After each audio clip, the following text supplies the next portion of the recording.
What's up guys, Jen here of Gadget Pilipinas. Welcome back to the channel. Once again, we're here in San Francisco, California for the official launch of the Galaxy Z Flip and also the S20 series.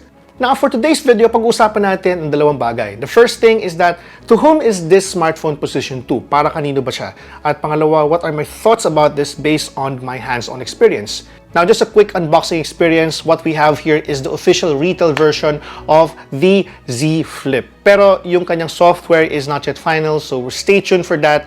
And it will be available once it comes out in the Philippines pretty soon for an SRP of 79,990 pesos. It will also be out on Smart pretty soon as well. Details is in the description down below. Now, inside the box, you get, of course, the Z Flip and an OTG adapter. So if you wish to use your mouse or keyboard or whatever accessories you have for your smartphone, you can just simply use it on the Z Flip. And apart from that, you get a braided Type-C headphone, which you can, of course, use apart from the Galaxy Buds Plus, which you can possibly get for free if you get this during the pre-order period. At kasama doon, there's a Type-C cable as well. It's pretty much everything inside the box. Now let's head on to the first topic, which is para kanino ba ang smartphone nito?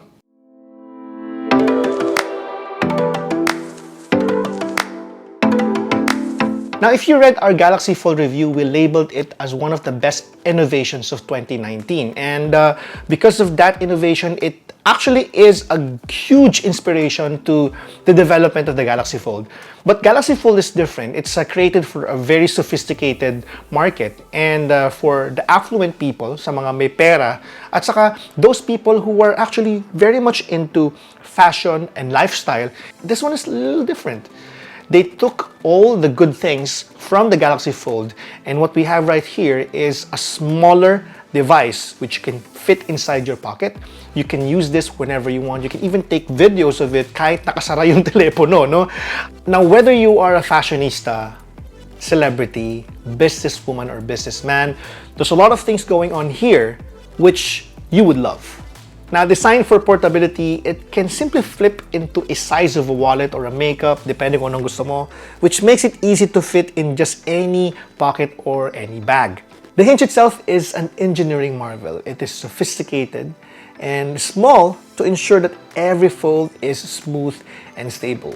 Both the manner of closing and opening it have that kind of style without much effort. Nung una, medyo mahirap siyang buksan, but over time, because of the spring got used to it, it's now much easier to open even with the one hand. So una, medyo mahirap pa ng konti, but this time it's a little bit easier since I've been using it for quite some time now.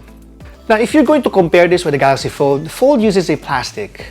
It's a bendable plastic, but this time it's different. It is a glass. It uses a 6.7-inch dynamic AMOLED Infinity Flex display, which basically uses Samsung's proprietary bendable ultra-thin glass. Again, it's a glass, not anymore a plastic, and a 1.1-inch Super AMOLED display for its cover, just beside its camera. It shows the time and the battery status, and you can even use this as a camera. So if you hold this button right here, the sleep and wake button, it automatically shifts into a camera, which eventually you can use to take some videos. No? Pwede mong gamitin to, and it will take a one-by-one video which you can use on your Instagram or Facebook photos or even videos. Now, for the first time ever, Samsung made a 21.9 by 9 display on the Galaxy Z Flip. So it's the first time they did this. If you're going to use this whether for social media or for gaming, I played PUBG, by the way, with this device, and you've got an unfair advantage with this one. At the center is you get a front camera, much like what you have on the Galaxy Note 10 Plus. It rids the need for a notch, eliminating any distractions to your view. There's a bit of distraction, but I don't see it as one. Now, there's also a noticeable crease at the middle of the device, but just like what I said in my review of the Galaxy Fold, it kind of goes away as you use it. So when you're using this to watch videos on Netflix or YouTube, you will barely notice the crease. Now, in terms of raw power, this one is powered by a Snapdragon 855 Plus with 8 gig of RAM and 128 gig of internal storage. it proved itself to be more powerful in terms of Antutu benchmark only compared to my Galaxy Note 10 Plus. And as you can see in the video, there's a huge margin in terms of score.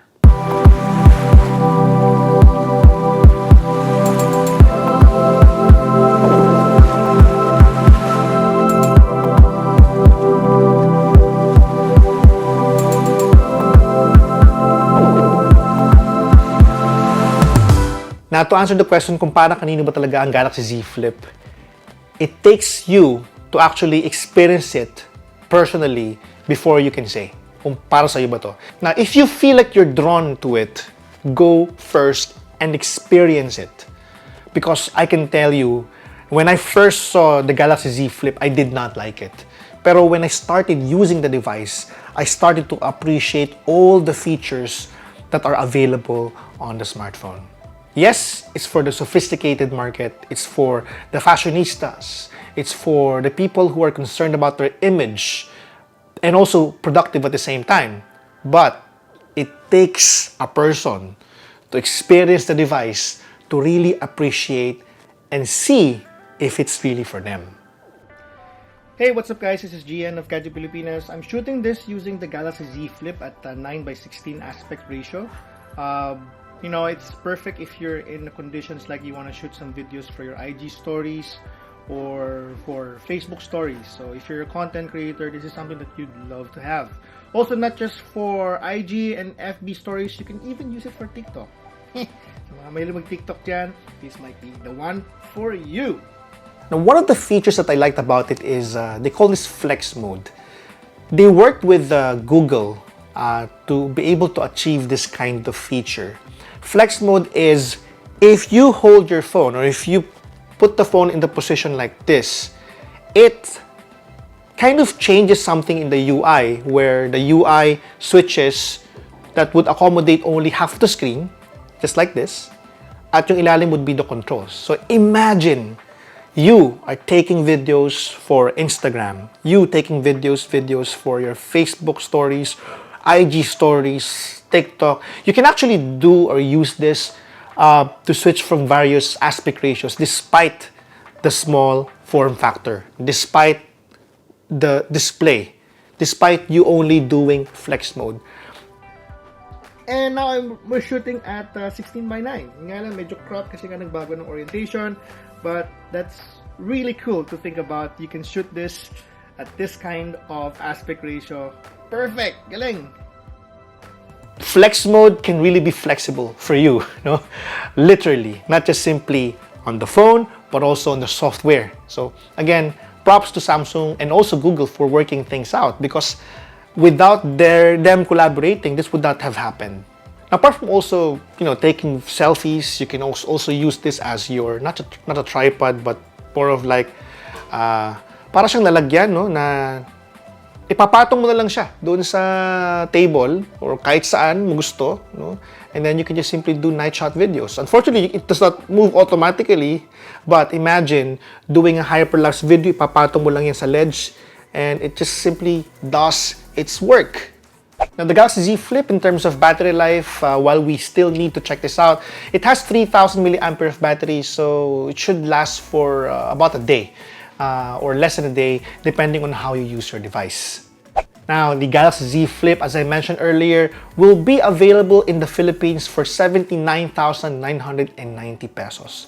I would love to know your thoughts about this, guys. Gusto ko malaman in the comment section down below. Sa tingin nyo ba, para sa inyo to, kahit di nyo pa na-feel na try? Are you willing to try this out at concept stores in the Philippines? I would love to know. And again, guys, before we close, I would like to encourage you to click that subscribe button because we're giving away one thing for one of our subscribers for the month of February. Again, all you have to do is to subscribe, and that is one way for us to support the channel.